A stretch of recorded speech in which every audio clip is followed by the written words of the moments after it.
नाज़रीन, खबरों के इस बुलेटिन के साथ मैं हूं आसिफ रशीद। आगाज करेंगे अब तक की अहम सुर्खियों के साथ।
चलिए अब शुरुआत करते हैं खबरों की श्रीनगर से, जहां पर कमरवारी श्रीनगर के एक इलाके में मुश्तबा बैग मिलने से इलाके में अफरा तफरी का आलम देखा गया। अगरचे किसी तरह का नुकसान नहीं हुआ, ताहम इब्तदाई रिपोर्ट्स के मुताबिक कुछ वक्त के लिए यहां पर ट्रैफिक भी मुतासिर हुआ। इस बीच फोर्सेज को इतला मिलने के बाद बम डिस्पोजल स्क्वाड को मौके पर तलब किया गया, जहां इस टीम ने बैग को अपने कब्जे में लिया और रिपोर्ट्स के मुताबिक बैग से कुछ ऐसा बरामद नहीं हुआ जिससे कोई जानी या माली नुकसान हुआ हो या किसी तरह का खतरा हो, लेकिन ट्रैफिक निजाम थोड़ी देर के लिए जरूर ठप होकर रह गया। पुलिस ने भी इलाके में कुछ देर तक तलाशी कार्रवाई शुरू की। इस बीच तफसीलात के मुताबिक कुछ देर के बाद जांच पड़ताल करने के बाद ट्रैफिक जब रोका गया था, इसके बाद दोबारा सरगर्मियां मामूल के मुताबिक इस वक्त चल रही हैं, लेकिन बीडीएस को यहां पर तलब करना पड़ा चूंकि इलाके में बिल्कुल हाईवे के ऊपर जहां एक बैग सुबह सुबह लोगों की तरफ से देखा गया और उसके बाद फोर्सेज को इतला दी गई, बीडीएस को मौके पर तलब किया गया ताकि किसी तरह का नुकसान ना हो। और 26 जनवरी के चलते चूंकि शहर श्रीनगर में भी तकरीबात का इनेकाद होना है, सबसे बड़ी तकरीब भी श्रीनगर में होगी, वादी कश्मीर में सबकी नजरें इस पर रहेंगी और इस तकरीब से कबल सिक्योरिटी के गैर मामूली इंतजामात हैं, लेकिन किसी तरह का खतरा भी ना हो, उन तमाम चीजों को भी ध्यान में रखते हुए चेकिंग पॉइंट्स पर नाके लगाए जा रहे हैं। और दूसरी तरफ जहां परसों शाम और कल शाम मिल्टन 2 की तरफ से के बाद दीगर ग्रेनेड हमले किए गए, 2 दिनों में 2 हमले हुए, एक शहरी एक पुलिस एहलकार जख्मी हुआ। पुलिस कंट्रोल रूम के करीब भी गुज़श्ता शब मिल्टन 2 की तरफ से ग्रेनेड फेंका गया, कोई नुकसान इसमें अगरचे नहीं हुआ था, लेकिन फोर्सेज अलर्ट पर हैं और इसी कॉन्टिन्यूटी को बरकरार रखते हुए इंतजामिया की तरफ से सिविल और दीगर जो इस वक्त एजेंसियां हैं मुतहरिक जरूर नजर आ रही हैं। और कमरवारी के श्रीनगर कमरवारी इलाके में जहां पर अब से थोड़ी देर पहले बीडीएस की टीम पहुंची थी और उस बैग को अपने कब्जे में ले लिया गया है और ताज़ा तरीन तफसीलात के मुताबिक कुछ ऐसी शय इससे बरामद नहीं हुई है जिससे किसी तरह का खतरा हो, लेकिन फोर्सेज जरूर अलर्ट पर हैं, कोई भी नाखुशगवार वाकया पेश ना आए, किसी की जान ना जाए, किसी का माली नुकसान ना हो। इन तमाम चीज़ों को देखते हुए इस तरह के बैग्स या इस तरह की जो मुश्तबा शय हैं उन पर ज्यादा नजर फोर्सेज की रहती है।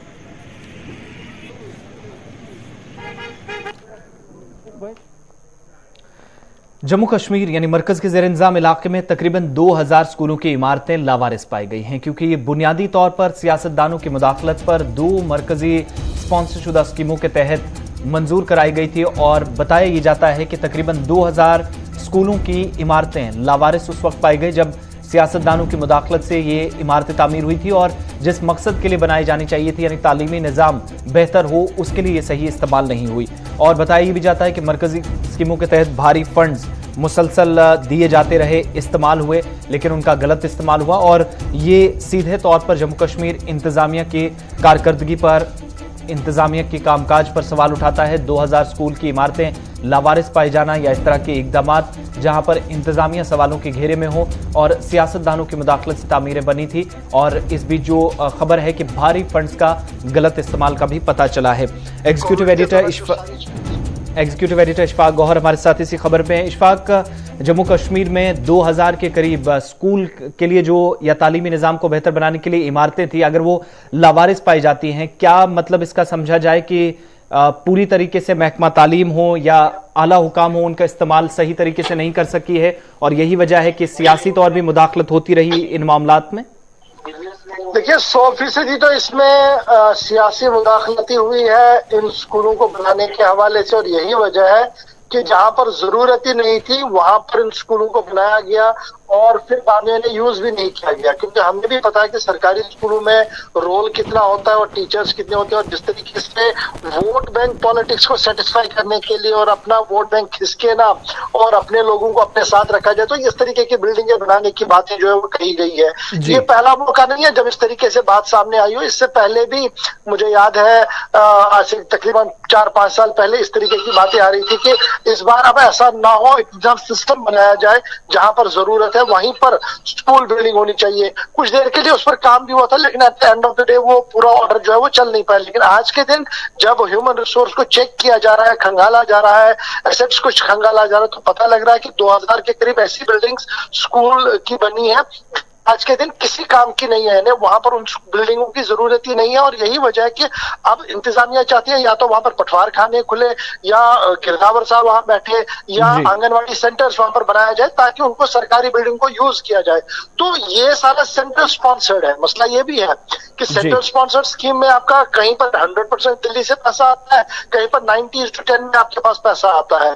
तो उसका कहीं ना कहीं जो प्रॉपर प्लानिंग होनी चाहिए थी वो हुई नहीं है, जिसका खुलासा आज हमारे सामने आया है। मरकजी स्कीम रमसा और एसएसए के तहत बनने वाला ये जो ढांचा है, जब ये इस्तेमाल नहीं हुआ है तो क्या कसूरवारों के खिलाफ भी कोई कार्रवाई होगी? इसका भी कोई इशारा दिया इंतजामिया ने? देखिए अब ये डेड इम्पॉसिबल है कि आप कसूरवारों के खिलाफ कार्रवाई करें। क्यों? प्लान मुरतब करते थे, बनाते थे कंसर्न एमएलएज, ये बात सही है। और उसके बाद वो प्लान जाता था डिप्टी कमिश्नर्स के मीटिंग्स के अंदर, डीडीसीज मीटिंग जो हमारे डिस्ट्रिक्ट डेवलपमेंट बोर्ड्स हुआ करते थे पुराने जमाने में, वहां पर वो बैठ हुआ करती थी। और उसके बाद एग्जीक्यूशन पार्ट पे सभी एजुकेशन एजेंसीज चाहे आरएंडबी को जाती थी, ब्लॉक डेवलपमेंट ऑफिस को जाती, तो वहां पर वो बनती थी। इसमें इन्वॉल्वमेंट जो है वो पॉलिटिकल लीडर्स का रहा है, उन एमएलएज ऑनरेबल एमएलएज का रहा है जो वक्फे से खुद को इलेक्ट करते आए हैं लोगों से हैं, और लोगों के प्रेशर के सामने वो स्कम हुए और उन जगहों पर ये बिल्डिंगें बनाई जहां पर आज जरूरत ही नहीं थी। हमारे पास सैकड़ों मिसालें ऐसी होंगी जहां पर बिल्डिंग की अशद जरूरत है लेकिन आज तक बिल्डिंग बनी नहीं, और कई ऐसी चीजें हैं जहां की जरूरत ही नहीं है लेकिन दूसरी बिल्डिंग भी बना दी है। तो वो जब आप उसको बैकड्रॉप में देखते हैं, जब उसके बड़े कैनवस पर देखने की कोशिश करते हैं, तो वहां पर सिर्फ और सिर्फ पॉलिटिक्स आपको नजर आ रही है। और यही वजह है कि कल जब रिव्यू भी लिया गया था वर्दी चीफ सेक्रेटरी की सदारत में जो मीटिंग हुई थी एजुकेशन डिपार्टमेंट की, तो उसमें ये चीजें डिस्कस हुई है एज पर माई सोर्सेज।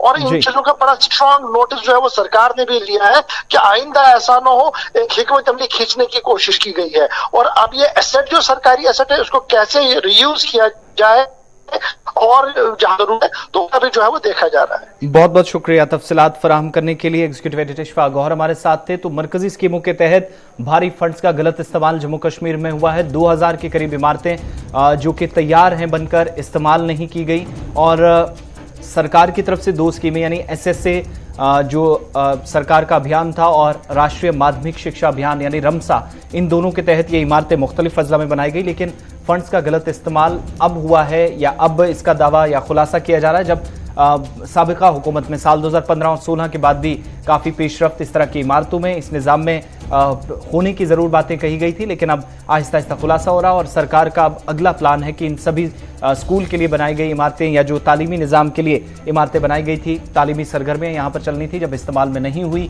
गैर ज़रूरी तौर पर कई जगहों पर ढांचा तैयार है, उसको अब पटवार खाने या बाकी सरकारी कामकाज के लिए इस्तेमाल में लाया जाएगा। इधर जम्मू कश्मीर इंतजामिया की सरकारी मुलाजमीन के खिलाफ कार्रवाई जारी है। इंतजामिया ने 4 मजीद सरकारी उसातिज़ा को नौकरी से बर्खास्त कर दिया है, जबकि एक जूनियर इंजीनियर को भी गैर हाजिर रहने की पादाश में बरतरफ किया गया। Directorate of school education Kashmir के अहकामात के मुताबिक आशिक परवेज मीर साकिन कुपवारा, मोहम्मद सलीम डार साकिन बडगाम, शाजिया शफीक गुनशाट कुपवारा और फातिमा जमील टीचर पातशाही बाग श्रीनगर को मुलाजमतों से हटा दिया गया है। अहकामात में मजीद कहा गया है कि परवेज मीर 6 मई से 2012, मोहम्मद सलीम 27 मार्च से 2015 तक, शाजिया शफीक और फातिमा जमील 2016 से मुसलसल गैर हाजिर रहे और उन्हें बार बार ड्यूटी पर हाजिर होने के मौके फराहम किए गए, ताहम उन्होंने किसी भी नोटिस का जवाब नहीं दिया। चुनाचे गवर्नमेंट सर्विस रूल्स के शिक 113 के तहत चारों को नौकरियों से फारिग कर दिया गया। इधर महकमा तामीरात आमा ने वानियार सफा कदल के श्रीनगर के जूनियर इंजीनियर शबीर अहमद भट्ट वल्द अब्दुल गफार भट्ट को भी कई साल तक गैरहाजिर रहने की पादाश में कार्रवाई करते हुए नौकरी से फारिग कर दिया है और बताया जाता है कि वो साल 2008 से मुसलसल गैरहाजिर था और एक भी नोटिस का जवाब नहीं दिया। इधर जम्मू कश्मीर में बदलते मौसम से आम जिंदगी भी मुतासिर हो रही है और मुख्तलिफ इलाकों में हल्की से दरमियाना दर्जे की बर्फबारी और मैदानी इलाकों में हल्की बर्फबारी का भी सुबह सुबह जो रिपोर्ट्स हैं वो सामने आई हैं। महकमा मौसमियात की पेशनगोई के मुताबिक जहां गुज़श्ता शाम से ही वादी के शुमाल जुनूब में हल्की बर्फबारी और हल्की बारिश का सिलसिला शुरू हुआ, वहीं मुतअद्दिद इलाकों में मौसम ने एक बार फिर निजाम को भी मुतासिर किया है। महकमा मौसमियात का कहना है कि अगले 24 घंटों के दौरान यही सूरत हाल रहेगी और वादी और जम्मू में आज सुबह से ही मतला अबरालूद है और इस बीच कल जैसी सूरत हाल आज बाद दोपहर भी देखी जा सकती है। हल्की बर्फबारी और बारिशों का आगाज जो कि कल शाम से हुआ था, जम्मू में भी दिन भर हल्की बारिश होती रही और महकमा मौसमियात के डायरेक्टर सोनम लोटस के मुताबिक 17 से 18 जनवरी यानी जो कल और आज की पेशनगोई थी उसके मुताबिक और अब जाकर कल बाद दोपहर तक खित्ता लद्दाख और जम्मू कश्मीर में बारिशें और बर्फबारी का सिलसिला बालाई इलाकों में जारी रहेगा। साथ ही यह भी बताया गया है कि 21 और 22 जनवरी को यानी अगले ठीक से 3 से 4 दिनों के बाद वादी में हल्की से दरमियाना दर्जे की बर्फबारी होगी, निचले इलाकों में बारिशों का भी इम्कान है और जनवरी के महीने के बाद जम्मू कश्मीर में बर्फबारी होने का कोई इम्कान नहीं है। इस तरह की इतलात जो कि महकमा मौसमियात ने दी हैं। पहले श्रीनगर आपको लिए चलते हैं। श्रीनगर की इस वक्त ताजा तरीन सूरत हाल क्या है? इरफान, मौसम में किसी किस्म का सुधार और मामूल की सरगर्मियां इस वक्त चल रही हैं, चूंकि कोविड का भी असर है और मौसमियाती तब्दीली कितना मुतासिर इस वक्त सिस्टम को कर रही है? देखिए, एक साइड से अगर मैं कोविड को लेकर बात करूं, सबसे पहले तो नो डाउट अबाउट इट कि हम देख रहे हैं कि लगातार कोविड के केसेस में जो है इजाफा दिखाई दे रहा है। अब जिला प्रशासन जो है हमेशा कोशिश कर रही है कि इसका जो नंबर है वो थोड़ा सा डाउन हो जाए। कल भी हमने देखा कि 2000 से ज्यादा केसेस जम्मू कश्मीर में आए और आज भी हम देख रहे हैं कि लगातार जो है इसे रोकने के लिए हर कुछ इकदाम उठाने की कोशिश की जा रही है। मगर यहां पर टेस्टिंग के मामला को लेकर सवाल खड़े हो रहे हैं, क्योंकि कई सारे लोगों का यह मानना है एक जगह पर पॉजिटिव रिपोर्ट मिल रही है, दूसरी जगह पर नेगेटिव रिपोर्ट मिल रही है। ये टेस्टिंग अरेंजमेंट जो है सेटल डाउन किया क्यों नहीं जा रहा है, जिसमें प्रॉपरली इंसान को पता चले कि उसका आखिरकार इस वक्त रिपोर्ट क्या आ रहा है, क्योंकि कई लोगों की शिकायत खासतौर पर फैसिलिटीज को लेकर है। दूसरी जानिब अगर आप देखेंगे, वीकेंड लॉकडाउन चला, लोगों ने अच्छा खासा जो है उसमें अपना किरदार निभाया। खासतौर पर वो घर पे बैठे, दुकानदारों ने दुकानें बंद रखी थी, ट्रैफिक की आवाजाही नहीं थी, मगर उसके बाद जो है फिर से अगर दुकानें खुल गई है, जैसे वीकेंड लॉकडाउन 2 दिन का था, हम देख रहे हैं कि कहीं कहीं जगह पर इस वक्त टास्क जो कोविड टीम है उसको रखने की जरूरत है, क्योंकि कुछ ऐसे मार्केट्स है जहां पर भीड़ भाड़ रहती है, कुछ ऐसे मार्केट्स है जहां पर वायलेशंस हो रही है, वहां पर सरकार को जरूरी कुछ टीम्स रखने की जरूरत है ताकि वहां पर थोड़ी सी नजर रखी जाए। हो सकता है कि उस मार्ग को कम किया जाए और हो सकता है कि वही एक रीजन होगा कि केसेस की जो तादाद है श्रीनगर में या दीगर डिस्ट्रिक्ट्स में दिखाई दे रही है। इसके साथ साथ मौसम को लेकर बात करेंगे। मौसम जी भी इसके साथ कनेक्टेड है। जब अगर मौसम अब ठंडा रहेगा, अब आलूद रहेगा, तो कुछ ऐसे ओवर एज लोग होते हैं जो बेचारे बुजुर्ग होते हैं, जिनको नजला जुकाम खांसी भी रहता है और बाद में खुदा ना खास्ता निमोनिया या फिर कोविड में वो मुब्तला हो जाते हैं। क्योंकि अगर देखा जाए आजकल जो सिम्टम्स है उसमें नजला जुकाम बताए जा रहे हैं, तो वो भी एक मौसम के साथ कहीं ना कहीं कनेक्शन है, क्योंकि सर्दी में भी इस वक्त इजाफा है, चिलाई कलान चल रहा है। और अब मौसमी महकमात ने जिस तरीके से बताया कि 16, 17, 18 एक मगरिबी हवाओं का असर होगा फिर से, जैसे कि हमने देखा कि नॉर्थ कश्मीर साइड से बांडीपोरा, बारामूला, कुपवारा में बर्फबारी हुई और अभी भी हल्की हल्की सुबह आज हो रही थी। और अब नई प्रेडिक्शन की बात करेंगे जिसमें 21 और 22 तारीख को लेकर बात बताई जा रही है कि थोड़ा सा फिर मगरिबी हवाओं का असर होगा, बर्फबारी होगी, बारिशें होगी। तो कह सकते हैं कि ये सिस्टम जो है तकरीबन चिलाई कलान के इस मौसम और चिलाई कलान के इस टाइम पे कंटिन्यू दिखाई दे रहा है। बहुत बहुत शुक्रिया तफसीलात फराहम करने के लिए। श्रीनगर से इरफान हमारे साथ थे। और इस बीच जो सूरत हाल इस वक्त है, यानी मौसम तब्दील होता है और जम्मू श्रीनगर कौमी शाहराह पर इसका असर ना हो, ऐसा बहुत कम दिखाई देता है। आरिफ वहीद हमारे साथ हैं। आरिफ, ट्रैफिक प्लान क्या है और प्लान के मुताबिक गाड़ियां इस वक्त चल रही हैं? चूंकि रात से तकरीबन 2 से 3 मरतबा मुख्तलिफ मकामात पर पस्सियां गिरी हैं, फिर से इतलात मौसूल हुई हैं। जी बिल्कुल आसिफ, जम्मू श्रीनगर कौमी शाहराह पर जब भी बारिशें या बर्फबारी का सिलसिला जब इन इलाकों में होता है तो लैंडस्लाइड का सिलसिला भी जो है वो बदस्तूर जारी रहता है। लेकिन जिस तरह से इंतजामिया ने जो है टाइम स्लाइड्स को रिमूव करने की बात की या जो ट्रैफिक प्लान जो है सेट किया जाता है कि किस अतराफ से जो है किस साइड से गाड़ियों को चलने की इजाजत दी जाएगी, लेकिन आज की बात करें तो आज सुबह सुबह श्रीनगर से जम्मू की ओर जो छोटी गाड़ियां हैं उनको जम्मू की ओर चलने की इजाजत दी गई। और इस बीच में अगर हम मौसम की भी बात करें तो मौसम इस समय जो है अगर रामबन सेक्टर की बात करें जहां कल शाम जो है बालाई इलाकों में दरमियानी दर्जे की बारिश जो है रात भर बूंदाबांदी हुई और ऊपरी इलाकों में हल्की सी बर्फबारी हुई।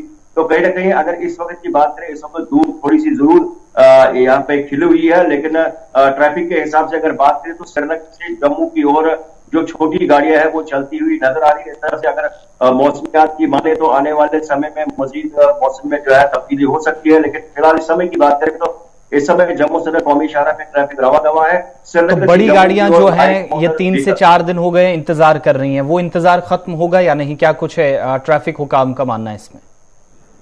जी बिल्कुल आसिफ, उसमें जो क्राइटेरिया सेट किया जाता है ट्रैफिक के हिसाब से कि जो छोटी गाड़ियां हैं जिनमें मुसाफिर चलते हैं उनमें जो रामबन का स्ट्रेच है जब वो सेटिस्फैक्टरी अंदाज से जो है गाड़ियां वहां से निकल जाती है, उसके बाद जो है रात के औकात में एक गैप वाइज जो है बड़ी गाड़ी को भी चलने की इजाजत दी जाती है। तो लेकिन ऑफिशियली जो है ट्रैफिक प्लान में ये चीज मेंशन नहीं है। लेकिन इसके साथ में एक बात जोड़ना चाहूंगा कि रामबन जिला या बनिहाल सब जिला के जो दूर अफरादा इलाके हैं, बहुत दिन लोग शिकायत करते हैं कि बानिहाल बंगित रोड जहां पर एक वसी आबादी है या महू के ऊपरी इलाकों में जो है बर्फबारी जो है वो इस लिंक रोड पर हटाया जाना चाहिए ताकि लोग भी जो है एक तसल्ली बख्श अंदाज से जो है यानी टाउन के साथ वो कनेक्टेड हो जाए। उन्होंने इंतजामिया से गुजारिश की, लेकिन कौमी शहरा के हवाले से मैं अपडेट देने की कोशिश करूंगा कि कौमी शहरा पर आज श्रीनगर से जम्मू की ओर छोटी गाड़ियां फिलहाल चल रही हैं। बहुत बहुत शुक्रिया आरिफ वहीद तमाम जानकारी के लिए। जम्मू श्रीनगर नेशनल हाईवे पर भी खराब मौसम का असर पड़ सकता है और अगले 12-13 घंटों में अगर सूरत हाल ऐसी रहती है, यानी बालाई इलाकों में बारिशें और बर्फबारी का जो असर देखा जा रहा है, तो निचले इलाकों में जो बनिहाल रामबन का स्ट्रेच है पसियां गिरना मामूल का काम है और शायद इससे भी और ट्रांसपोर्टर्स को या मुसाफिरों को गुजरना पड़ सकता है। बात वबाई मर्ज कोविड-19 की भारत के अंदर महकमा सेहत के आदादोशुमार के मुताबिक पिछले 24 घंटों के दौरान कोविड-19 के 3,38,018 नए मामलात की तस्दीक हुई है। इस दौरान 310 कोविड के मरीजों ने अपनी जान गंवा दी, जबकि 1,57,000 से ज्यादा मरीज पिछले 24 घंटों में शिफायाब हुए हैं। मुल्क में कोविड के नए वेरिएंट ओमिक्रॉन के मामलात की तस्दीक जो अब तक हुई है वो 8,891 है। इसमें गुज़श्ता 24 घंटों के दौरान 8.31% का इजाफा दर्ज हुआ है।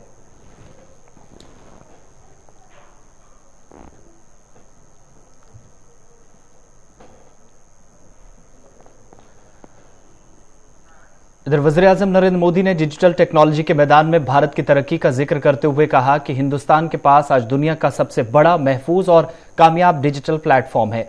सिर्फ पिछले महीने तक हिंदुस्तान ने यूनिफाइड पेमेंट इंटरफेरेंस यूपीआई के तहत 4.4 अरब मिलियन डॉलर्स का मुशाहिदा किया, लेन देन हुआ और आज हिंदुस्तान हुकूमत की जानिब से मुदाखलत को कम करते हुए कारोबार करने में आसानी को फरोग दिया जा रहा है। वज़ीर-ए-आज़म मोदी जो कि हुनर और टेक्नोलॉजी के मैदान पर भी भारत की तरफ से उठाए गए इक़दामात पर तफसीली रोशनी डाल रहे थे और डावोस के इफ्तिताही तकरीब में उन्होंने भारत के नजरिए को पेश किया। G20 समूह में आपकी G20 समूह की जो समिटें होने वाली है, मैं इसके बड़ा इम्पोर्टेंट देखता हूं, क्योंकि पोस्ट कोरोना दुनिया कैसी होगी, अर्थव्यवस्था कैसी होगी, सप्लाई चेन कैसी होगी, इन सारे विषयों पर बड़ी गंभीरता से अब G20 समूह ने भी सोचना होगा। और उसमें आपने जो सहयोग की बात कही है, इसके लिए मैं आपका धन्यवाद करता हूं और हम सब मिलकर के दुनिया की भलाई के लिए जरूर काम करेंगे।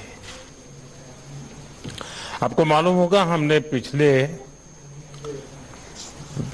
सबसे कोरोना कालखंड का समय शुरू हुआ, हमने 80 करोड़ परिवारों को, 80 करोड़ लोगों को हम मुफ्त में भोजन पहुंचा रहे हैं, ताकि और शायद दुनिया में सबसे बड़ा ऐसा कार्यक्रम होगा।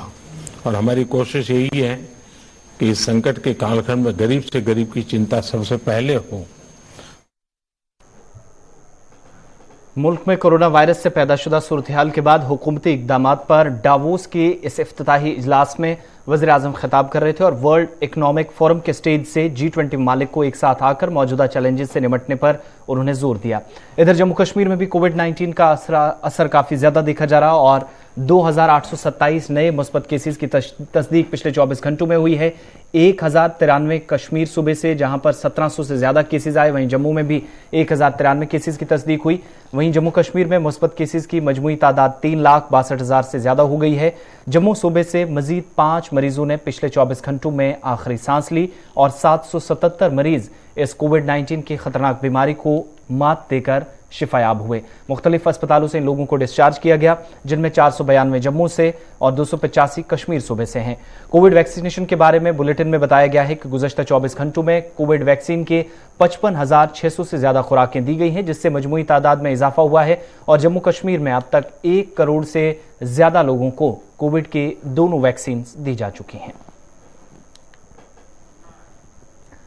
वादी कश्मीर में जहां दस्तकारी का शोबा बुरी तरह कोविड-19 से मुतासिर हुआ, वहीं जम्मू के अंदर भी कारोबार पर कोविड-19 के मनफी असरात मुरतब हुए हैं।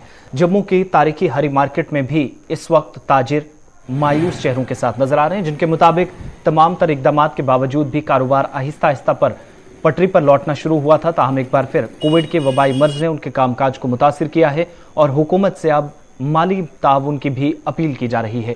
उनके मुताबिक गुज़श्ता कई बरसों से की गई मेहनत सिर्फ 2 बरसों के दौरान खत्म हो गई और दोबारा जब सरगर्मियां मामूल पर आ रही थी तो कोविड ने एक बार फिर अपना रंग दिखाया और उनका कामकाज उनसे लगभग खत्म होता जा रहा है।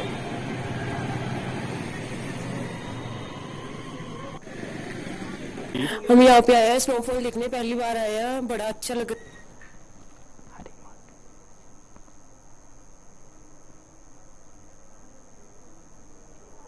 चाहिए सबको पैकेट देना चाहिए। ये जिससे आज से 2 साल गुजारे हैं, दुकानदार तो बिल्कुल खत्म हो गया। छोटा दुकानदार तो बिल्कुल खत्म हो गया, बड़ा दुकानदार भी खत्म हो गया। आगे लग गया ना लॉकडाउन तो दुकानदार खत्म हो गया। मैं इस जगह प्रधान होने के नाते ये कहूँगा कि गवर्नमेंट को हमें कुछ ना कुछ देना चाहिए। क्यों हमारे पास 4-4, 5-5 मुलाजिम है, वो कहाँ जाएंगे। और मैं आपके माध्यम से इतना कहूँगा कि अगर कुछ दे जिससे हमारे हम लोग चल सके। आप लोगों को ज़्यादा धन्यवाद, गवर्नमेंट का धन्यवाद। ये जम्मू के लोगों के लिए कोई एक अच्छा सा पैकेज निकाले। जो गरीब आदमी तो बिल्कुल खत्म हो गया, दुकानदार भी बिल्कुल खत्म होने जा रहा है। ना मुलाजमों की तनख्वाह निकल रही है, ना वहाँ पर किसी का काम चल रहा है। ये बहुत ही माड़ी बात है। एक तो दुकानों का लॉकडाउन का तो अंदेशा बन रहा है, इसको लॉकडाउन लगाना नहीं चाहिए। बाकी इसका जो है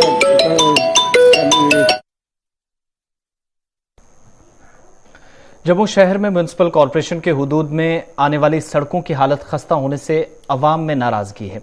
अवामी नुमाइंदों की कारकर्दगी तय भी काफी नाराजगी का इजहार किया जा रहा। लोगों का इल्जाम है कि मुख्तलिफ वार्ड्स में काम जारी है, ताहम गैर मयारी मटीरियल का इस्तेमाल होने से सरकारी खजाने को भी न सिर्फ नुकसान पहुंच रहा है बल्कि सरमा के नयाम में शदीद मुश्किलात से अवाम को राहत पहुंचाने के नाम पर करोड़ों रुपए खर्च करने के बावजूद भी सड़कों की हालत अबतर है और ब्लैक टॉपिंग साथ साथ उखड़ने की वजह से निजाम पर भी सवालिया निशान है।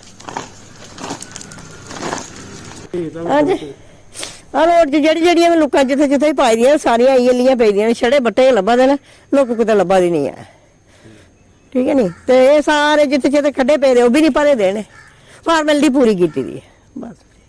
ठेकेदार ठेकेदार ने खादा जिन्हें भी खादा तो आई है। ठीक है नहीं, काम तो सही नहीं हो रहा, छड़ी बजरी लभा दी है, लोग तो लभा दी नहीं है। हाँ फिर सही तो नहीं है, मासे की बारिश पे तो लोग सारी खराब हो जाती है। हाँ पैर मारो तो निकली जाती सारी बाहर, जमा सारा कोई गड्डी गुड्डी अड़े स्कूटी खलारो विच खुबी जाते डंडे जेह्ड़े स्टैंड होंदे ते जिंदा चैकिंग करने ये सारे रले मिलिए खंदे पैसे, एक दा वो नहीं हुंदा, सारे रले दिंदे ना, जिन्हें पास करनी जिन्हें पानी सारे मिक्स होंदे ने। ये 6 महीने भी कड्ढे गए।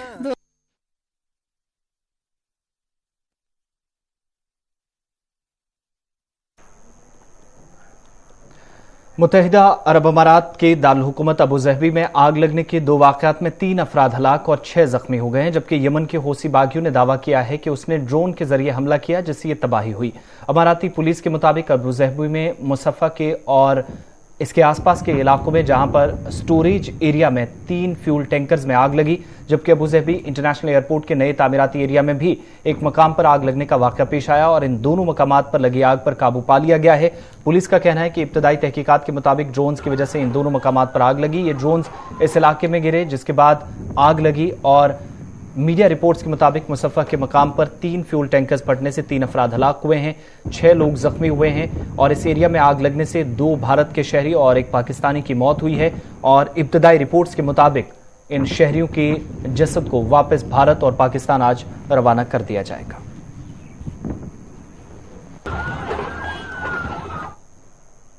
खबरों के इस बुलेटिन में फिलहाल इतना ही। आसिफ रशीद को इजाजत दी।